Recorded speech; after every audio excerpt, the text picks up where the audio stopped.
My name is Sherry Briggs. I'm the founder and owner of Explore. Explore is a travel company specializing in custom Africa travel.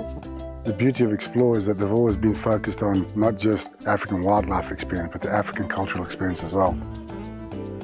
DII basically implements projects on the ground. We get involved with the community in the area we live, which is the Lower Zambezi, Zambia. We find out what they need and we implement it.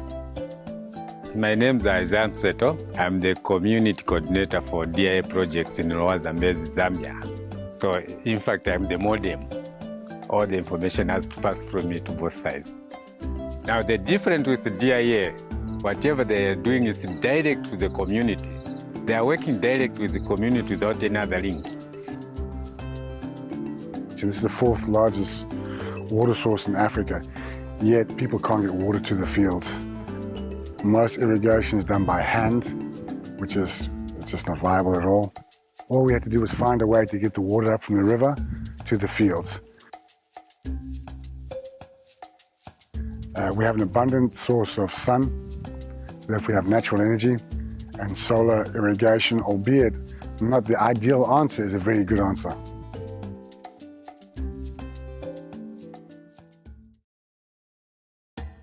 Well, from the human-wildlife conflict, we've seen the elephants come. Already they're in the villages. So whatever they plant is going to be destroyed, guaranteed. Now, it's very simple to stop that. You have an electric solar fence.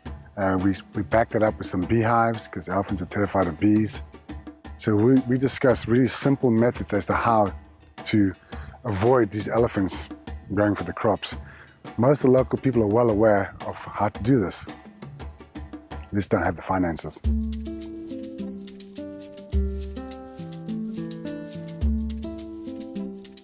At the pontoon, it was decided because of the access of water being very close by that we start fish ponds. Fish is a big deal in Zambia because 87% of all fish is imported from China. We came in at a certain point and helped them dig those ponds out and provide them with the fingerlings and the startup for that, which required, pipes and a pump going to the Kufui River and so on. The difference is how much you can do for so little. The Chicks for Chicks is a fantastic concept dreamed up by my wife. And the whole idea is that female clients of Explore will find females in the village area to start up a small chicken coop basically. What they need is the chicks, they need the infrastructure, the coop, the building, the fence, the vaccines and the training. They have this, we guide them through the process when they first introduce the chicks. It only takes 6 weeks to raise little chicks to become big chickens ready to eat. And the villagers are crying for protein. We want them to have chickens instead of snaring impala. So it's a natural. DIA is also helping in government institutions like schools and clinics. Charles Chama, he's the head of the Chiawa Clinic. Providing the water was one of the basics to building beds and providing mattresses. Now we've built an ablution block where we've added on a waiting room terrace so that people don't sit in the rain in malaria season. And now we're building a new room for new mothers, a maternity delivery room. So he's awesome. He's just an amazing human being. There's Francis Habasani, who's the headmaster of Chiawa Basic School, another inspiring individual who's very dedicated to the kids. With the school, we have a playground, which is a totally new idea in this community. The provision of a playground has really helped to improve our enrollment levels. Most of the children that you see around the playground never used to come to school. But believe me that these students stay here the whole day. We have to chase them to go back to their homes. So I think for me, the provision of good social facilities within the school is better than the school feeding program. He won an award last year for being the most innovative and industrious basic school teacher in Zambia.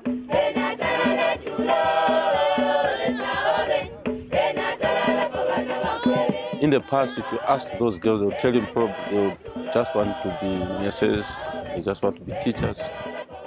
But now if you talk to them, they'll tell you they want to be pilots, they want to be doctors, they want to be engineers. It has also helped them to look beyond what they are, to aspire to be better people than they used to. Oh yes, the future of this nation and the world at large depend on me as a natural investment.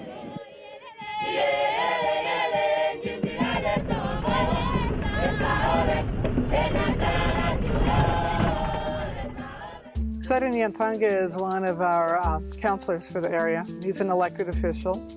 There are two in the whole of the Chiawa area. So if you have this type of farming, like protected farming, and he's one that probably governs the majority of the villages. He's a fantastic young man with a lot of vision, enthusiasm. He's a staunch advocate for the community, completely unselfish and dedicated to their well-being. And again, he's been a great support in helping us get all the projects done. I feel extremely lucky to be working with the local people in Zambia who are really special and dear to our hearts. I just believe that the small projects which start from ground upwards is the model for Africa. A new model is called for here, and that is the involvement of private investors in very proactively being involved in community and giving them the resources and tools to pull themselves out of poverty, utilizing a business model, a ground-up business model, not a top-down giving model. The end result is they must all be self-sufficient and sustainable.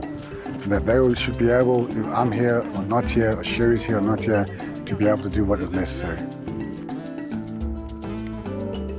Sherry and Richard really do want to make a difference. And I think anybody that really wants to make a difference is valuable to any community. And the work that Sherry and Richard have done, you can see the value and what's happened in the lower Zambezi. So yeah, it's committed, good people make a difference. You just feel that if you live in paradise, you really ought to help those that allow you to live here. But once you start working with people and you see them experience success for the first time in their lives, you're completely hooked. And you see that they can do this and how much effort they put into that, and you want to take the next step with them. It's very hard for us to stop now.